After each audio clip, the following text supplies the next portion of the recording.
Главное заявление научной сессии по этнической истории антропологии башкир, которая состоялась в Уфе, обсудим прямо сейчас в программе интервью. Сегодня наш гость Арутюн Аветисян, директор Института системного программирования Российской академии наук. Здравствуйте. Здравствуйте.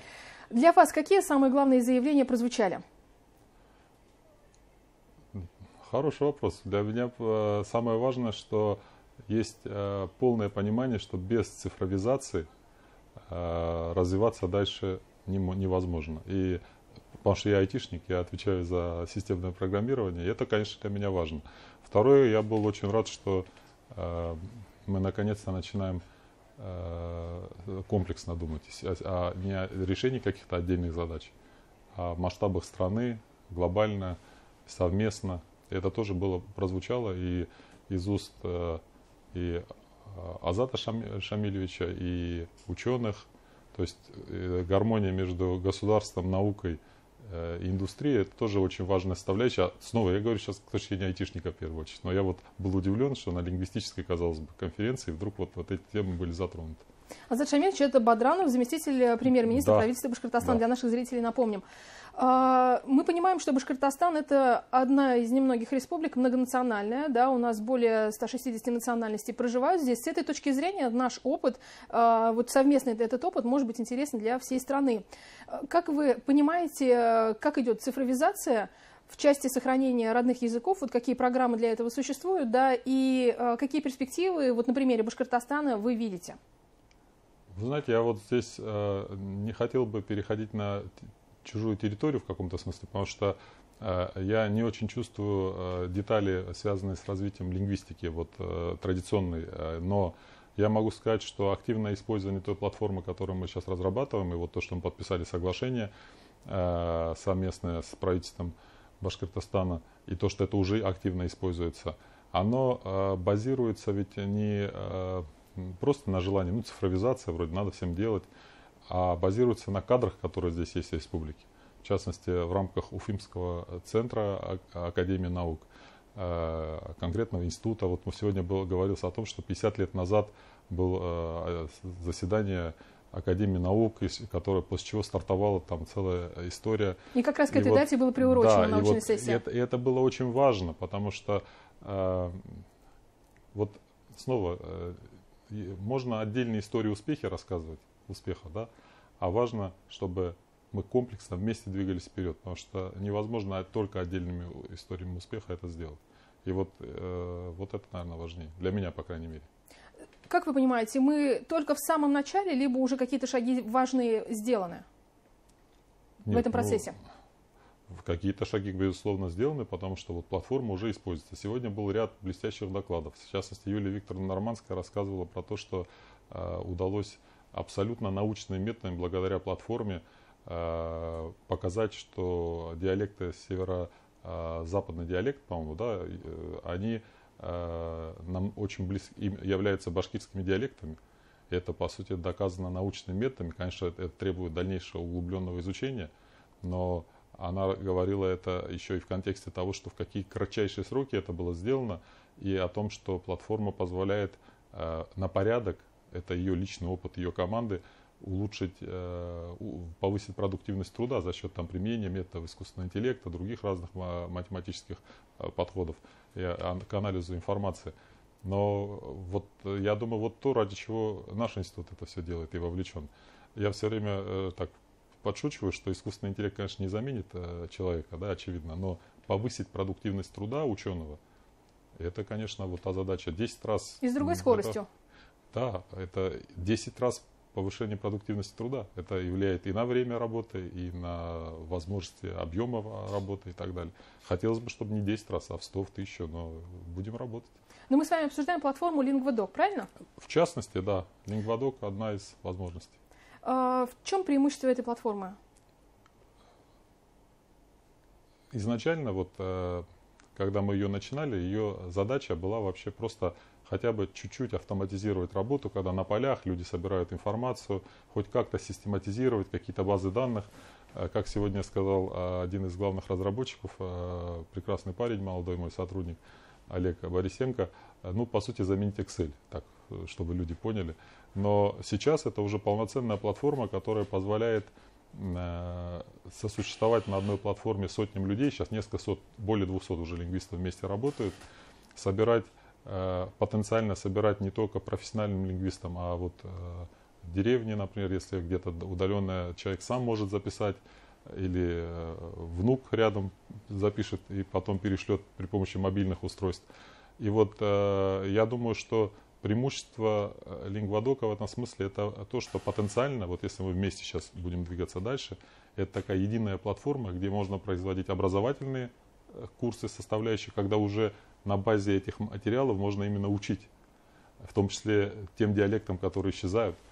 И с другой стороны, это платформа взаимодействия ученых с высоким уровнем продуктивности, объединения людей, кто не находится географически в одном месте. То есть много-много компонентов. То есть современная сервис-ориентированная такая масштабируемая платформа, которая может вобрать в себя любой объем, по сути, данных, позволять с ней проводить такого рода анализы, которые сейчас даже недоступны, об этом даже мы не думали, находить корреляции, которые там в голову не приходило до сих пор, например. То есть это совершенно новый инструмент. И вот это очень важно. То есть в этом смысле Лингвадок, наверное, в начале пути, несмотря на то, что мы 9 лет его развиваем. Потому что это только мы выходим на большую воду, скажем так. Потому что интерес не только в Башкортостане, безусловно. Мордовия у нас очень хорошая, вот мы подписали тоже соглашение. Сейчас в Якутии, я знаю, и в некоторых других республиках. И это очень-очень важно. Вы уже сказали, что на уровне республики подписано соглашение. Какие еще договоренности достигнуты? Мы фактически работу уже ведем с Институтом истории, точное название сейчас даже произнести не смогу. Но профильное подразделение РАН. Профильный институт, который занимается этой тематикой. Но подписание это важная веха на самом деле, потому что это показывает, что все-таки статус проекта высокий, и в нем заинтересованы в результатах не только отдельные энтузиасты и ученые, зачастую так бывает, а что это имеет и общественное значение. И это важно, я надеюсь, что это приведет к выделению финансирования, потому что ресурсы предоставят, потому что задача вот серьезная, ее вот отдельными энтузиастами можно решать, но будет не очень хорошо. И поддержка на уровне руководства республики позволяет ставить уже задачи более масштабные. И более того, конечно, нужно это поднимать на федеральный уровень и ставить вопрос о том, что, еще раз говорю, что это не только Башкирия, а в масштабах страны у нас есть очень много таких вопросов, чтобы мы все, ученые и потребители, скажем, общества, получили бы доступ не просто к информации достоверной, что тоже важно, а вообще доступ к инфраструктуре, обеспечивающей такую вот работу. Потому что цифровое неравенство, оно как бы должно быть ликвидировано, с моей точки зрения. И у нас для этого все есть. У нас есть свои заделы, мы полностью технологически независимы. Все, что там делается, оно никак не связано ни с какими... то есть никто не может прекратить деятельность этого, остановить ее. Это полностью либо отечественные, либо open-source разработки, которые тоже отечественные. И это тоже важная компонента, то есть того, о чем мы говорим. Вы говорите, что чаще всего этим занимались энтузиасты, но теперь при поддержке республики, вот конкретно на примере нашего региона, могут быть получены другие результаты. А вообще какая инфраструктура необходима? Понимаете, нужно, если мы говорим о том, чтобы здесь был одним из центров вот такой платформы облачной, пилотный регион, можно так сказать, то нужно, безусловно, оборудование, нужны сервера, хранилища данных. Нужно дорабатывать платформу. Вот даже элементарно это потребует буквально 2 человека несколько дней, но может быть интерфейсы сделать на башкирском языке, чтобы некоторым людям было удобнее работать и вообще это правильно сделать. И есть такие вот мелкие работы, есть стратегически важные. И по доработке и самой платформы, и создания инфраструктуры. Вы же понимаете, что она должна быть надежной, 24/7 работать, должна удовлетворять определенным требованиям безопасности, причем как формальным с точки зрения регуляторов, так и настоящим, потому что, в конце концов, это наши данные, которые нам очень важны, и чтобы, если вдруг с ними что-то случится, то весь труд людей, который его реализовывал, он будет потерян. И когда я говорил об энтузиастах, я, конечно, не имел в виду, что это энтузиазм просто. Это, конечно, ученые, это энтузиазм ученых. Это немножко не тот энтузиазм, как бы, когда вот я тоже хотел бы в космос летать, энтузиаст, может быть, то как-то, да, не про это идет речь. Но вот такой уже подход, с такой поддержкой, мне, я думаю, вселяет надежду, что мы это сделаем. Просто потому что все компоненты для этого есть, и технологические, и организационные, финансовые, я думаю, будут подтянуты. Вот как-то вот так. Давайте шире посмотрим, да, сохранение языков, лингвистика и цифровые технологии современные. Какие проекты могут быть вот объединяющими здесь, да, даже, может быть, не сейчас, а там через 5-10 лет. Что вы видите? Какое развитие? Если снова все-таки в контексте лингвистики, это, безусловно, облачные масштабируемые платформы, данные, которые туда попадают сейчас с точки зрения лингвистики, трансформация их в сторону образования, чтобы это было не просто базовая какая-то облачная платформа, а именно образовательная платформа. Мне кажется, вот в ближайшие несколько лет бы на этом бы сконцентрироваться и потом уже смотреть будущее. Вообще все попытки предсказать, что будет через 20 лет, давайте туда двигаться, они, для этого есть другие люди, футурологи, я все-таки наукой занимаюсь, я поэтому не хотел бы быть футурологом, да, может быть и хотел бы, но не могу, это для этого нужно как-то по-другому к этому относиться.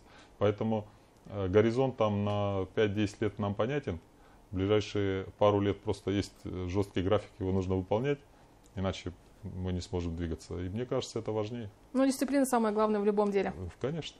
Спасибо вам большое. Сегодня гостем программы «Интервью» в эфире главного телеканала Республики был Рутюн Аветисян, директор Института системного программирования Российской академии наук. Мы обсуждали цифровые технологии и лингвистику. Какой эффект может быть получен? Не переключайтесь, оставайтесь вместе с нами.